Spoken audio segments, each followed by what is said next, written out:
আসসালামু আলাইকুম। Hello friends, আশা করি আপনারা সবাই খুব সুস্থ এবং খুব ভালো আছেন।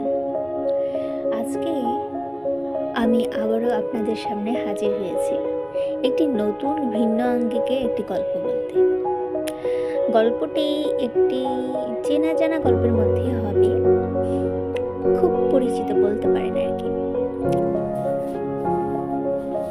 গল্পটি খুব চেনা জানার মাঝেই, কিন্তু একটু না অচেনা, বড্ড অজানা, অচেনা। আজকে ঠিক ওই হরর গল্প বলতে আসেনি, আবার যে হরর নয় তাও নয়, কিন্তু আমিও ঠিক জানি না, জানেন তো। আজকে আমি একদম লাইভ একটা গল্প বলতে চাচ্ছি, আপনারাও শুনুন সেই লাইভ গল্পটি কেমন হয়। নো স্ক্রিপ্ট, নো কিচ্ছু, মানে কোনো কিছু করছি না, কোনো স্ক্রিপ্ট ছাড়া আপনাদেরকে একটা লাইভ গল্প বলবো। দেখি কেমন হয়, গল্পটা কোন জায়গায় গিয়ে পৌঁছয়। শুনতে থাকুন। Audio book by Israt. শুরু করছি গল্পটা। সেদিন এই বিকেলবেলা সন্ধ্যার একটা হাতছানি দিচ্ছে প্রকৃতিতে। আকাশটায় অনেক রং বেরঙের লাল নীল আভা আকাশে তৈরি হয়েছে। আকাশটা দেখতে মনে হচ্ছে কেউ যেন আকাশে হোলি খেলছে, হোলির উৎসব বসে গেছে আকাশে। ওই নীল রঙা আকাশটায় মাঝে মাঝে আকাশের এক পাশটা ঘন নীল হয়ে রয়েছে, সাদা মেঘ ভেসে যাচ্ছে। আবার আরেক পাশটা তো মনেই হচ্ছে যে হোলি উৎসব হয়েছে, এরকম একটা অবস্থা। আবার কোনো জায়গায় আকাশটা ভীষণ মন খারাপ হয়ে চুপ করে বসে আছে, কোনো কথা নেই, বার্তা নেই, চুপচাপ। যেমনটা হয় আর কি, যে কিছু কিছু মানুষ খুব কথা বলে, মানে পরিবেশটাকে খুব মাতিয়ে রাখে, একটা আনন্দপূর্ণ এক পরিবেশের সৃষ্টি করে, খুব ভালো লাগে। কিন্তু আশপাশের কিছু কিছু মানুষকে দেখবেন যারা চুপ করে বসে আছে, শ্রোতা, নির্বাক শ্রোতা হয়ে বসে আছে, একাকী, একেলা। ঠিক আয়ুব বাচ্চুর সেই গানটার মতো, হাসতে দেখো, গাইতে দেখো, অনেক কথায় মুখর আমায় দেখো, দেখো না কেউ হাসি শেষে নীরবতা। সত্যি, যারা হাসায়, আমাদেরকে আনন্দে রাখে, একটা উৎসব মুখর পরিবেশে সবসময় আমাদেরকে রাখার চেষ্টা করে, মাতিয়ে বেড়ায়, আনন্দ করে, একদম দমদম আড্ডা চলে, আড্ডাবাজি। সেই মানুষগুলোর না এই আড্ডার শেষে একদম চুপ করে বসে থাকে, জানেন তো। কোনো কথা থাকে না তাদের, শুধু মুখের এক কোণে একটু হাসির রেশ লেগে থাকে। কিন্তু এরপর কোথায় যে মিলে যায় সে হাসিটা যে কখন নীরবতায় রূপ নেয়, কেউ না টের পায় না, সেটা বুঝতে পারে না যে কখন এমনটা হয়ে গেল। সে নিজেও কিন্তু অতটা বুঝতে পারে না। এরকম প্রত্যেকটি মানুষের ক্ষেত্রে এরকম দেখবেন। আকাশের ক্ষেত্রে না ঠিক এমন, এক পাশে রঙে ছেয়ে গেছে, আরেক পাশটা তো চুপ করে বসে রয়েছে, আর আরেক পাশটা তো আবার সাদা মেঘে নীল যে আকাশ, সেটা ভরে গেছে। এমনটাই হয়, জানেন তো। আমরা একই আকাশের নিচে কত ভিন্ন রকমের মানুষ, একই রক্তে করা। আবার কেমিস্ট্রির ভাষায় যদি বলি, 26 ধরনের মৌল দ্বারা আমাদের শরীরটা গঠিত। আরও মানুষ বায়োলজিক্যালি যদি বলি হোমোসেপিয়েন্স, তার কোনো পার্থক্য নেই। কেমিস্ট্রিক্যালি যদি বলি সেখানেও খুব একটা পার্থক্য পেলাম না। আর সবই তো এক, তবু কত ভিন্নতা দেখেছেন। এই ভিন্নতার মাঝেও কতটা আবার ভিন্নতার মাঝেও আবার কতটা অভিন্নতাও রয়েছে। মানে ব্যাপারটা অনেকটা এতটা জাল বিস্তৃত, একদম মায়া জালের মতো, বড় অদ্ভুত। সেদিন খুব একটা উৎসবমুখর পরিবেশ চলছিল বলে আজকে এই আকাশ নিয়ে এত বিস্তর কথা বললাম। আকাশের সাথে যে আমাদের ভীষণভাবে মিল রয়েছে সেটা আমরা কিন্তু খুব কম উপলব্ধি করি, জানেন তো। আমাদের যেমন মন পাল্টে যায়, মন বদলায়, আকাশেরও মন বদলায়। সেই মন বদলে যায় কখন বুঝতে পারি জানেন? তখনই বুঝতে পারি যখন আকাশের রংটা পাল্টে যায়। তার মানে আকাশের রং ইকুয়াল হচ্ছে আকাশের মন। আমাদের ক্ষেত্রেও তেমনটাই। কখন আমরা রেগে যাই, রেগে গেলে বলি ভীষণ লালচে মুখ হয়ে গেছে, আবার হাসলে বলি সোনালি এক আভা মুখে ছেয়ে গেছে। এমনটাই তো হয় না? সেদিন ঠিক এমনই ছিল, এমন একটা উৎসব মুখর দিন। লীনা মেয়েটি কলেজ পড়ুয়া, এই ফার্স্ট ইয়ার হবে। মেয়েটি পড়াশোনায় ওই এভারেজ, খুব ভালো বলা চলে না, আবার খুব যে মন্দ বলবেন তারও কিন্তু কোনো উপায় নেই। আমরা জানেন কখন মানুষকে বলি যে কাজটি খুব ভালো নয়, মানে খারাপ বলা চলে না, এই কথাটা এর মানে এটা বোঝাতে চাই যে সে অতটাও ভালো কাজ করেনি, মন্দই করেছে বেশি। অনেকে তো এমন করে বলেই ফেলে, না খারাপ নয়। জানেন এই কথাটার মানেটা কি? আমি তো মনে করি এই কথাটার মানেটা অনেকটা এরকম যে সে তাকে খারাপও বলতে পারছে না, আবার ভালোও বলতে পারছে না। মানে প্রাণ খুলে অ্যাপ্রিসিয়েটও করতে পারছে না, আবার প্রাণ খুলে যে নিন্দে মন্দ করবে তাও পারছে না। এক কথায় ক্রিটিসিজম করবে, সেটা হচ্ছে না। কারণ এমনই একটা মধ্যস্থতা কাজ, মাঝামাঝি স্টুডেন্টদেরকে আমরা যেমন খুব একটা ভালো রেজাল্ট করতে দেখি না, আবার খুব একটা খারাপ রেজাল্ট করতে কিন্তু দেখি না। একদম ফার্স্ট বেঞ্চের বলা যায় না, আবার লাস্ট বেঞ্চেরও বলা যায় না। ব্যাপারটা হচ্ছে এরকম মাঝামাঝি। এই মাঝামাঝিতে না আমাদের কাউকে চোখে পড়ে না। ক্লাসরুমে বলুন, সেই ক্লাসের টিচার সামনের বেঞ্চকে দেখবে কথা বলছি কিনা বা ঠিকমতো বই এনেছি কিনা, ওদের প্রতি একটা অ্যাটেনশন দেয়। আর লাস্ট বেঞ্চ, এই লাস্ট বেঞ্চ কী করছো ওখানে, এমনটাই তো বলে টিচাররা, তাই না? ও ঠিক এরকম একটা মেয়ে, মধ্যম,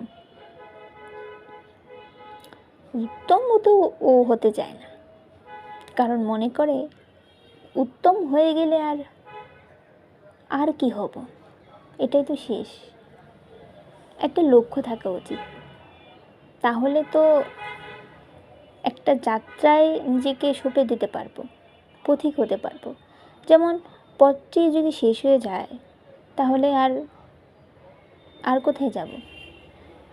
কোথাও না কোথাও তো পথের শেষ তো রয়েছেই, তাই না? সেই পথের শেষটা যদি শেষ হয়ে যায় এরপর সে যাবে কোথায়? তাই লীনা খুব একটা উত্তম হতে চায় না, এই জন্যই যে মধ্যম রয়েছে এটাই বেশ। উত্তম হওয়ার চেষ্টা করব, উত্তম হওয়ার পথিক হতে পারবো, হওয়ার চেষ্টাটাই থাকুক। সেই পথেই যাত্রী হচ্ছে লীনা। সেদিন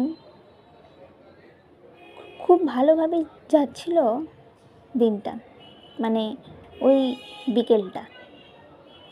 আস্তে আস্তে সন্ধ্যা ঘনিয়ে এলো, সব ঠিকঠাক। ও ছাদে গিয়ে, মানে ওই চিলে কোঠা টাইপ আর কি, ওখানে গিয়ে চুপটি করে বসে রইল। ওই ছাদের রেলিংটা ধরে গুনগুন করে একটা গান গাইলো। বিকেলটা যেন ওর কাছে একটা স্বর্গই মনে হলো, যে এত সুন্দর পরিবেশ, কি সুন্দর এক আকাশের রঙের খেলা, মৃদুমন্দ বাতাস, তার সাথে একটু একটু গান গুনগুনিয়ে,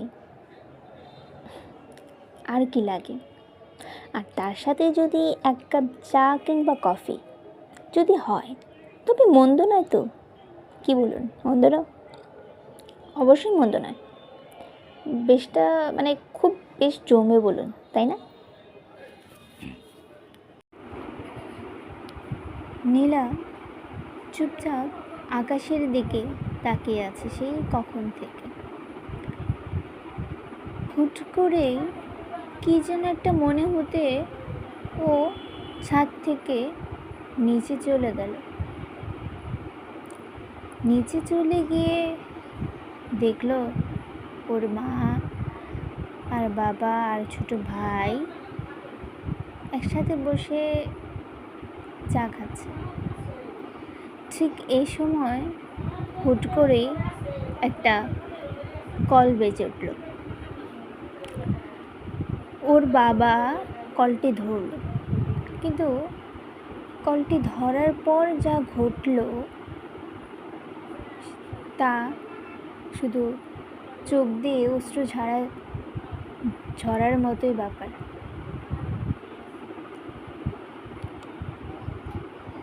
কিছুক্ষণ শুধু নীরবতা, চারিদিকে যেন নীরবতার পাহাড় জমছিল।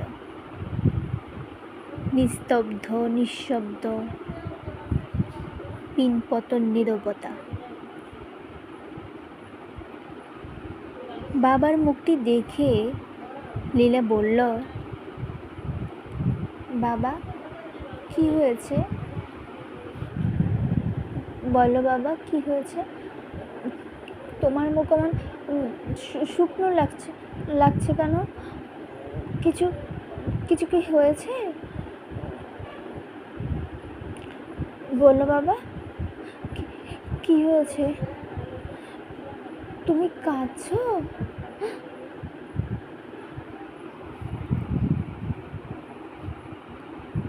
লীনার বাবা বলল,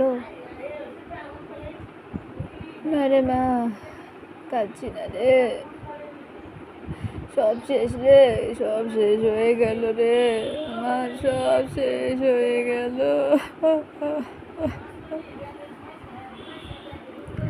সব শেষ হয়ে গেল, আমার চাকরিটা শেষ হয়ে গেছে।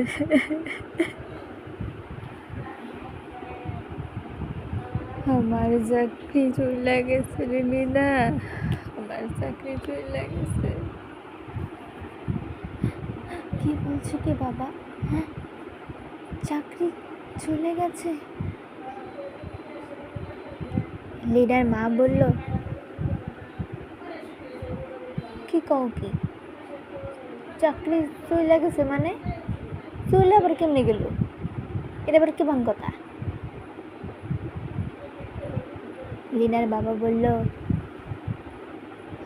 তুমি বুঝবা না গো লীনার মা, তুমি বুঝবা না, চাকরি চলে গেছে গো।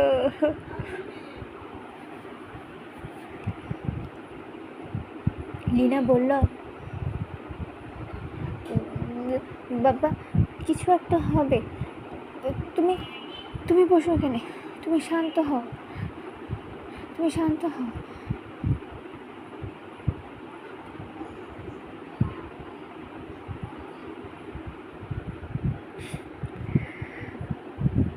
ঘুম ভেঙে গেল লীনার, আর সেই স্বপ্নটি চিরতরের জন্য হারিয়ে গেল। সেই স্বপ্নটি আর দেখতে পেল না লীলা। চোখ খুলে দেখল সকাল হয়ে গেছে। না না, এটা সেই সকাল নয়। ব্যাপারটা হচ্ছে এরকম, বিকালের আভা যেমন সকালের আভা তৈরি করে ফেলে, ঠিক সন্ধে ঠিক ওরকম মনে হয় সকাল হয়ে গেছে।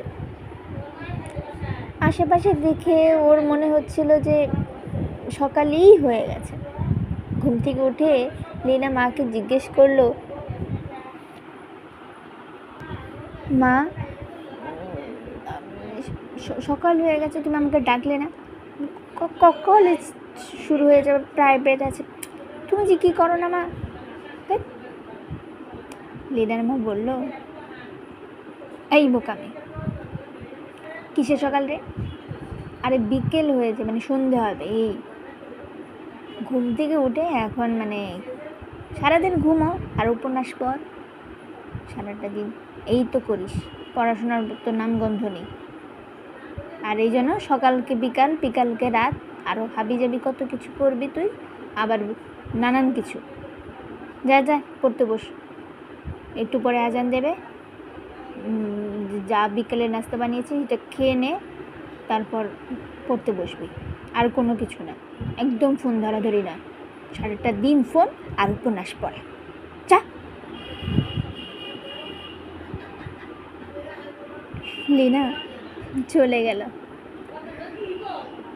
মুখটা ভারী করে এমন করে গেল, দেখে বড় মায়া হবে, জানেন তো, ভীষণ মায়া হবে। মায়াবী মুখখানা কিনা খুব ভালো। তো মেয়েটি পরে সে আবার সে স্বপ্নের মতো করে ছাদে গেল, কিন্তু জানেন একটু ভয় ভয় পেল, এক অন্যরকম ভয়। মনে হচ্ছিল সেই স্বপ্নগুলো যদি সত্যি হয়ে যায় তবে তবে কেমন হবে। লীনা তবুও ওই চিলেকোঠা ঘরে পেরিয়ে ছাদে গেল, গিয়ে সেই আনমনে আকাশের দিকে তাকিয়ে রইল। সেই আকাশের হোলি খেলার উৎসব দেখবে না? দেখতেই তো হবে, দেখার মতোই তো আকাশটা আজ সেজেছে।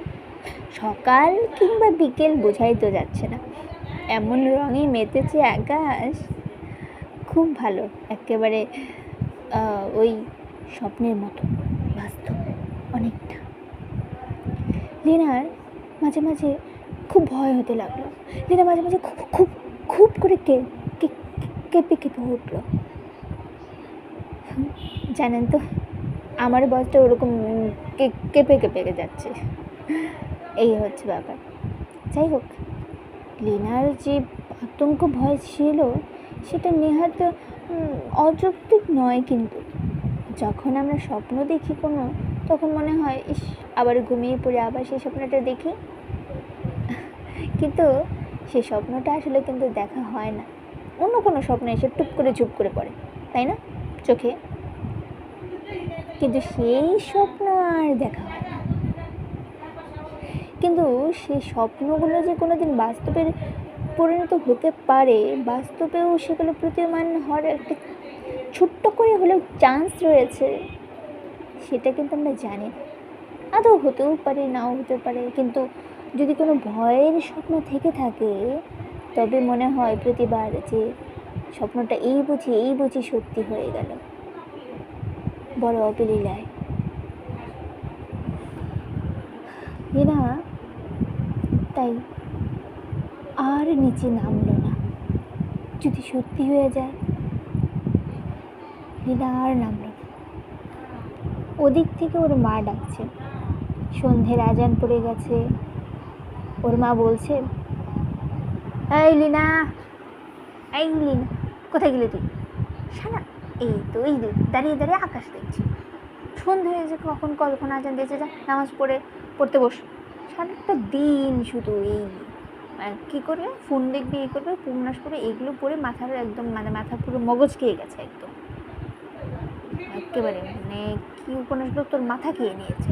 আর ফোন সারাদিন রিলস দেখো, শর্টস দেখো, এই করো, পড়াশোনার দরকার নেই। মানে রিলসের ওপর পিএইচডি করো, শর্টসের ওপর কি এমফিল করো, আর ওই তোমার উপন্যাস যে চটকদার যেসব উপন্যাসগুলো রয়েছে ওগুলোর উপরেও একটা সুন্দর করে না একটা পিএইচডি করে নাও। সেই সব নামের আগে তোমার কি যুক্ত হবে জানো তো লীনা? তোমার নামের আগে যুক্ত হবে পিএইচডি এই উপন্যাস তারপরে এমফিল রিলস বা সামথিং পিএইচডি এইসব হবে তোমার, বুঝলে? যাও পড়তে বসো, যাও। সারাটা দিন শুধু ওই ফোন আর এই রিলস শর্টস এইগুলো। পিএইচডি করবে, পড়াশোনা যদি একটু মতিগতি হতো তাহলেই মানতাম। সারাটা দিন নেই, কলেজে যায় আর আসে, কী জানি কলেজে কী না কী করে। এসব মেয়েদের আর কি বলবো আর। ওর মা মুখটা ভেঙচি কেটে দিল। আসলে এই সময়টা এরকমই হয়, কি করবে? লীনা তো ওই মধ্যম স্টুডেন্ট, চেষ্টা করে কিন্তু ভালো লাগে না। মনে হয় কিছু একটা নতুন কিছু সৃষ্টি করার একটা উদ্বেগ রয়েছে ওর মাঝে, কিন্তু করতে পারে কই? সমাজের এই শিক্ষা ব্যবস্থার জালে নিজেকে যে জড়িয়ে ফেলেছে সেই ছোট্টবেলা থেকে, কী করে সেই জালটা ছাড়াবে বলুন তো? ছাড়াতে আর পারে না। তাই চুপচাপ মাথা নিচু করে চিলেকোঠাটা ঘরটা পেরিয়ে ওর নিজের ঘরে চলে গেল। ঘরে গিয়ে নামাজটা পড়ে সুন্দর করে বইয়ের পাতাটা উল্টে হালকা একটা চোখ বুলিয়ে গেল। আচ্ছা বলুন তো, এই চোখ বুলানোতে কি আদৌ পড়াটা হয় কি, মানে পড়াশোনাটা হয় কি? হয় না।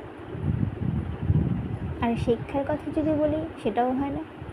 জ্ঞানের কথা বললে তো ওটা বাদ দেন, ওটা কখনোই হবে না। জোর করে আর যাই হোক পড়াশোনাটা করানো যায় না। ওই ডিগ্রি আনা গেলেও পড়াশোনাটা করা যায় না। সেই কথা আমাদের এই বাঙালি বাবা মারা বুঝবে কী করে? বাঙালি বাবা মা কেন, কেউই বোঝে না। শিক্ষা ব্যবস্থার না ওই শিক্ষক পণ্ডিতেরা, না ওই আমাদের কলেজের কিংবা স্কুলের টিচাররা, কেউ না। কারণ তারাও যে একই জালে জড়িত একটা সময় ছিল। কি করে সেই জালটাকে ছিঁড়বে বলুন তো? এই যে এক মায়ার জাল, এমন এক মায়ের জাল, সেখান থেকে না মানে ছিঁড়ে আসা যায় না। ওই জালটাকে ছিঁড়ে তুমি এক নতুন জগতে পদার্পণ করবে, এমনটা না নিজেকে করা যায় না, সত্যি করা যায় না। কিন্তু তাই কেউ পারেনি। আর এভাবেই চলছে সময়ের গতি, ঘন্টার কাঁটা, সেকেন্ডের কাঁটা, মিনিটের কাঁটা, টিক টিক টিক টিক করে, খুব চুপিসারে, খুব নীরবে, চুপচাপ, নিঃশব্দে। লীনার খুব মনে হলো যে একটু রাতের আকাশটা দেখে আসে। পরের মাঝে এই তো একটু আগে তো আকাশটা দেখলো, আধ ঘন্টা 1 ঘন্টা আগে। তবুও মনে হলো যে একটু পূর্ণিমার আলোর মাঝে যে আকাশটা, সে আলো ভরা আকাশটাকে দেখতে চাই। সে গেল দেখতে, সে চলে গেল সে রাতের আকাশটাকে দেখতে। কিন্তু রাতের আকাশটা দেখা হলো কই? হলো না তো তার। রাতের আকাশটা আর বুঝি তার দেখা হলো না। কারণ যা জোর করে করানো হয় তা যে কেবল আত্মার মৃত্যু ঘটায়, সে আত্মার মৃত্যু ঘটালে যে কী অপরাধ বোধে ভুগতে হয় সে কেউ জানে না। আত্মার মৃত্যু ঘটলে না হাসপাতালে নিয়ে যেতে হয়, না তার দাফন হয়, কাফন হয়, না তাকে কবর দেওয়া হয়। হ্যাঁ, দেওয়া হয়, কিন্তু সে কবরে কোনো মাটি পড়ে না। আর যদি বলি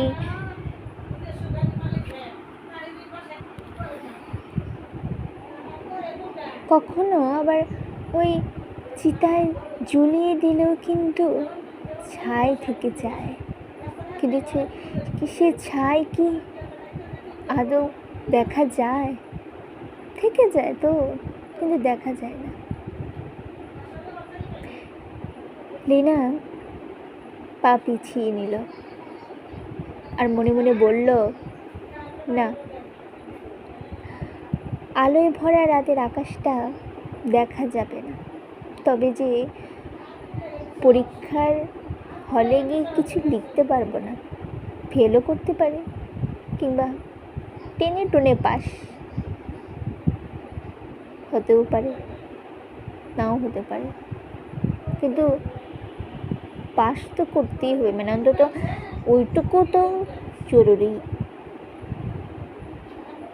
তা না হলে তো বাসায় রক্ষে নেই। তাই পাটা আরও ক্রমশ পিছিয়ে নিতে শুরু করলো লীনা।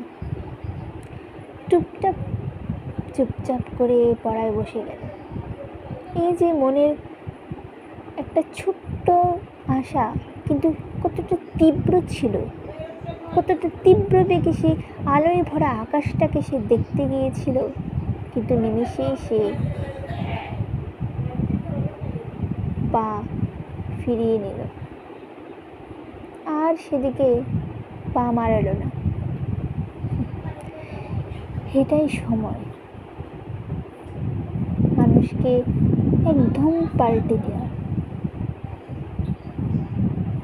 এই যে লীনা একটু একটু করে পরিবর্তন হয়ে গেল, নিজের সব স্বপ্নকে, ইচ্ছেকে, জিনিসটা কিন্তু খুব ছোট, খুব যে বড় আহামরি স্বপ্ন তা তো নয়, ছোট ছোট ইচ্ছেগুলো, শুধু কিসের কারণে? পরীক্ষার হলে ভালো রেজাল্ট হবে কিনা, পরীক্ষার হলে ভালো লিখতে পারবো কিনা, পাশ করতে পারবো কিনা, এই জন্য ছোট ছোট ইচ্ছেগুলোকে গলা টিপে হত্যা করা হলো। কি অবলীলায় নির্দয় করলো কি লীনাই, দোষটা তোরই। কিন্তু কিসবের জন্য করা, কাদের জন্য করা, কেনই বা করা, আর কীভাবেই বা করা, সেসব কিন্তু আর কেউ জানল না। এ সমাজ জানলো কে আদৌ? জানল না। সেই রাতের ভরা সেই আলোর আকাশটুকু, আলোয় ভরা আকাশটুকু কিন্তু লীনার দেখলো না, আর এভাবে করে আর কোনোদিন দেখতে চাইলেও না। মাস পেরিয়ে গেল, বছর পেরিয়ে গেল, অনেকটা সময় পেরিয়ে গেল, কিন্তু লীনার সেই যে একবার প্রবল ইচ্ছা জেগেছিল আলোয় ভরা আকাশটা দেখার, ওই রাতের আকাশটা দেখবে বলে, কিন্তু সেই আকাশটা দেখা হলো না। যদি পরীক্ষায় ফেল করে যায় এটার জন্যে, বড় অদ্ভুত যুক্তি, তাই না? আলোয় ভরা রাতের আকাশটা দেখার জন্য নাকি ফেল হয়ে যেতে পারে। আসলে আমরা মনে করি যে সময়টা নষ্ট হয়ে যাবে, এই হবে, মনোযোগ নষ্ট হয়ে যাবে, এই হচ্ছে ব্যাপার। কিন্তু ছোট ছোট শখকে যদি পূরণ করা হয়, তবে আসলে সময় নষ্ট হয় না, সময়টা আরও বেশি ইফেক্টিভ হয়, কার্যশীল হয়। কিন্তু আমরা সেটা বুঝবো কী করে? আমরা তো সেটা বুঝতে চাই না। আমরা শুধু এটুকু চিনি, আমি শারীরিকভাবে অক্ষত কিনা, ঠিকঠাক আছি কিনা, কিন্তু আত্মার যে ক্ষত বিক্ষত হয়ে গেল, সেখান থেকে যে কত রক্ত বয়ে গেল, কত, সেটা কিন্তু আমরা জানার একেবারেও চেষ্টা করি না, না নিজেই, না অন্য কেউ, না বাবা মা, না আত্মীয় স্বজন, কেউ না। লীনার ক্ষেত্রে তা হলো না। লীনাও সে এক মানুষরূপী রোবট হয়ে গেল। কি অবলীলায়, তাই না? এরপর লীনা ভালো রেজাল্ট করলো, এবং একবার তো ফার্স্টও হয়েছিল, কখনো ওই স্কলারশিপও পেত। এভাবে করে লীনা একদিন অনেকটা বড় হয়ে গেল। কিন্তু লীনার কাছে তো কেবল এটাই মনে হবে যে এই ছোট ছোট শখকে পূরণ করিনি বলেই তো আজ এতটা বড় হতে পেরেছি। কিন্তু ওই স্বপ্নগুলোকে যে ওকে ভিতর থেকে অনেক নির্দয় করে তুললো, সেটা কেউ জানে? জানে না কিন্তু আজ ওর হৃদয় কাঁদে না। একটা মানুষ বিপদে পড়লে ওর মন চায় না থাক, সময় নষ্ট হবে, কী দরকার, আমার তো কোনো সমস্যা নেই, আমি তো ঠিকঠাক আছি, আমার তো কোনো ক্ষতি হচ্ছে না। কিন্তু কত বড় ক্ষতি যে হয়ে গেছে ওর আত্মার, সে ও নিজেও তো জানে না। কী আর বলবো, আজকের মতো এই গল্পটা এখানেই শেষ। গল্পটি আপনাদের কেমন লাগলো সেটা কমেন্টে অবশ্যই জানাবেন। আর যদি খুব ভালো লেগে থাকে অবশ্যই লাইক, কমেন্ট, সাবস্ক্রাইব করবেন। আর আশা করি আপনাদের মনেও হয়তো বা এরকম ছোট ছোট ইচ্ছে রয়েছে, কিন্তু ইচ্ছেগুলো খুবই ছোট হলেও তার তীব্রতা অনেক, তাই না? তাই স্বপ্নগুলোকে ওই ইচ্ছেগুলোকে পূরণ করবেন, জানেন তো? তা না হলে তো ওই আত্মার মৃত্যু ঘটবে। আর আত্মার মৃত্যু ঘটলে কিন্তু কোনো হসপিটাল নেই এই দেশে না এই পৃথিবীতে। কারণ আত্মার মৃত্যুর তো কোনো রেজিস্ট্রি হয় না, তারও যে বললাম দাফন কাফন কিচ্ছু হয় না, তো শুধু চুপ করে একটা কবর দেওয়া হয়, কিন্তু সেই কবরটার কোনো নিশানা থাকে না। ওই যে বললাম মাটি দেওয়া হয় না, তো মাটি দিলে তো একটা বলা হবে যে কবর, কিন্তু কবরটা খুঁড়ে জানেন কোথায়? নিজের হৃদয়ে। আর সেই হৃদয়ে যদি কবরে খোঁড়া হয় তাহলে হৃদয়টা আর সদয় থাকে কি করে বলুন তো আপনারে?